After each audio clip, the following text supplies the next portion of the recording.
All right, hi, my name is Tassif Chaudhry, and this is my decoding art presentation. Let's get started. So, what's my topic? Well, I went ahead and decided to use metamorphosis. You see that big, giant human head statue? Yeah, that's the artwork piece I wanted to use. So, the thing about it is a moving piece of art. Really, it's a large kinetic sphere of the human head that basically goes ahead and disassembles itself and then reassembles itself consistently, nonstop. I want you to keep that in mind. I said consistently and nonstop, as in another way of saying it is it's not a one transformation and done. It is consistently retransforming itself over and over and over again. Now, one other thing I want to bring up is that this work was created by David Cernay, and if anyone knows anything about him, is that he was very heavily influenced by Kafka. Franz Kafka, to be exact. And I bring this up because one of the key things about Franz Kafka is that he is a very well known, influential poet and I guess in a way philosopher who really has a bunch of absurd themes in his writing. But at the same time, it's very interesting, if you will. One of the themes is confusion of oneself. Basically, if you will, it's like an identity crisis. You don't know who you are. You don't know anything.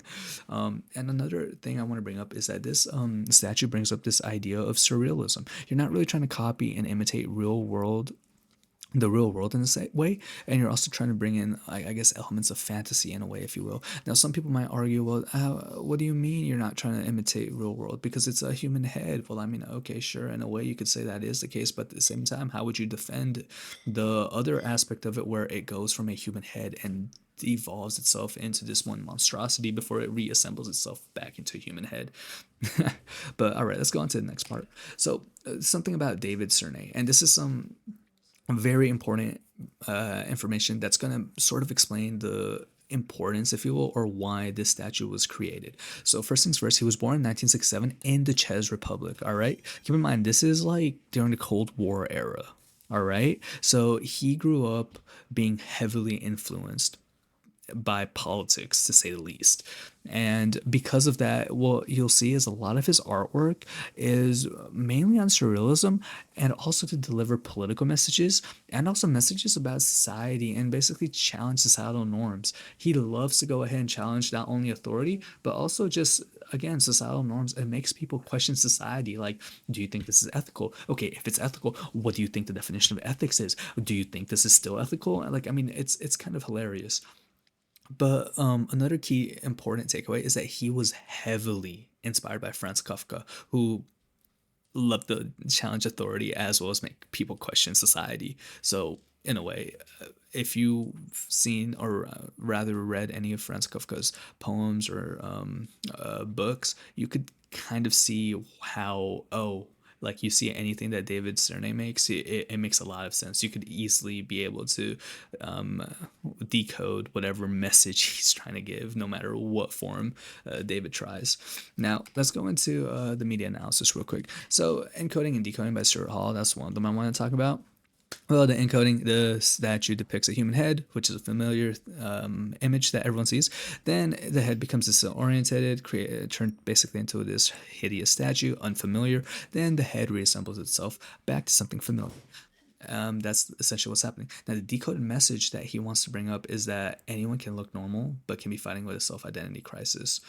And they could also be trying to figure out who they are. That's essentially one of the ideas that he was trying to get displayed. And the reason I know this is, well, two things. First and foremost, again, he was very heavily influenced by Kafka. But when he made this statue, all right, he made it because he was asked to by some very wealthy elites.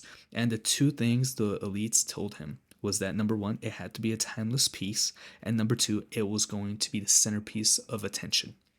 With those two things in mind, he went ahead and created this one, I guess, consistent theme that stayed in the early 1900s and is still a big issue today, which is self-identity, trying to figure out who you are.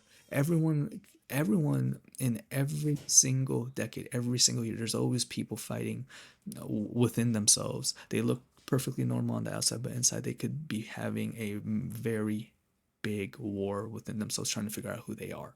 Again, this revolving theme of self identity, trying to figure out who one's self is. Now, the other part I want to bring up is this McLuhan, what do you call it? The medium is the message. Now, I want you guys to pay attention to this part, all right? So he uses a statue to resemble a human head, all right? Then again, he changes this human head to create this unfamiliar creature. Then he reassembles the head. And I remember when I said it was happening 24/7 nonstop. This is constantly happening. It's not just a one and done transformation. I bring this up because keep in mind there's no anchors, aka there's no subtitles, there's no written information anywhere on this statue. It is literally just the statue itself consistently transforming itself into a monster and then back into a human head nonstop. So in a way, I mean, there is no other way to say it. The medium is the message. This transformation nonstop is the message. Yeah. Now I do want to bring up some very interesting things that I kind of picked up as I was doing research into this. And it's really more or less towards the future of media and what I see happening.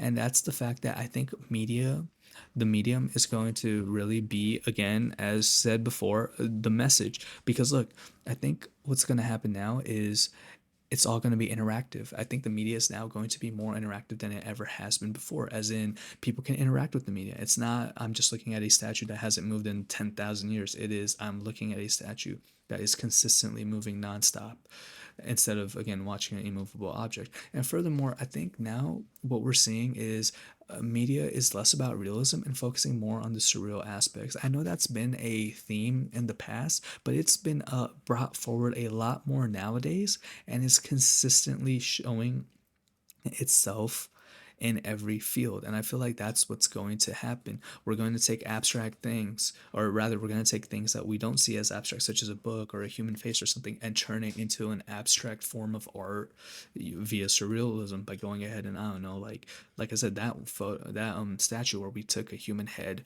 turned it into some monster, and then reassembled it and having it in consistent motion, again, making it interactive. And also, I do think that going forward, I think statues are going to slowly become obsolete as, again, this medium is much more interesting and a lot more people are seeming to go towards this route. And also because it actually brings up something very interesting. When I was doing research on this, I found out a couple of key things. This required a lot of math. This required basically a bunch of higher entry.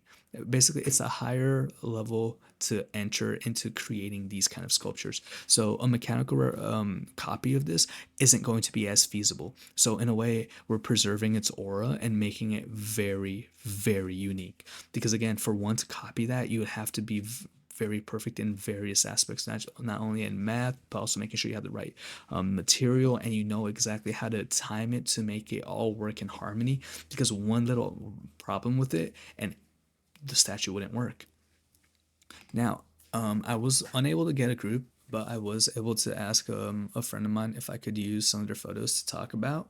And a comparison of this I want to bring up is, well, for both these images, what happens is we're all going ahead and depicting surrealism. Again, in the photo on the right, you see a naked woman on a sofa in the middle of a jungle.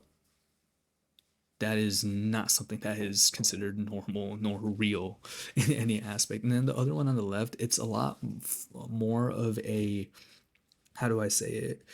It's more abstract and harder to understand, but at the same time, it's trying to depict a cacti that could also be a human in a sense, and it's trying to show everything, the clouds, the moon, and how peaceful the wilderness is. And I guess like that's about as close as my statue can with them in the fact that it's surreal. Other than that, these photos more or less focus on wilderness and domestication and how, I guess, the environment is relative to what humans think it is, while mine's more or less focusing on not necessarily the environment, but more or less within oneself, the struggles within oneself, if you will.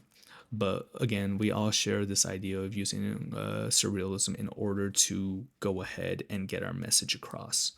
Thank you very much.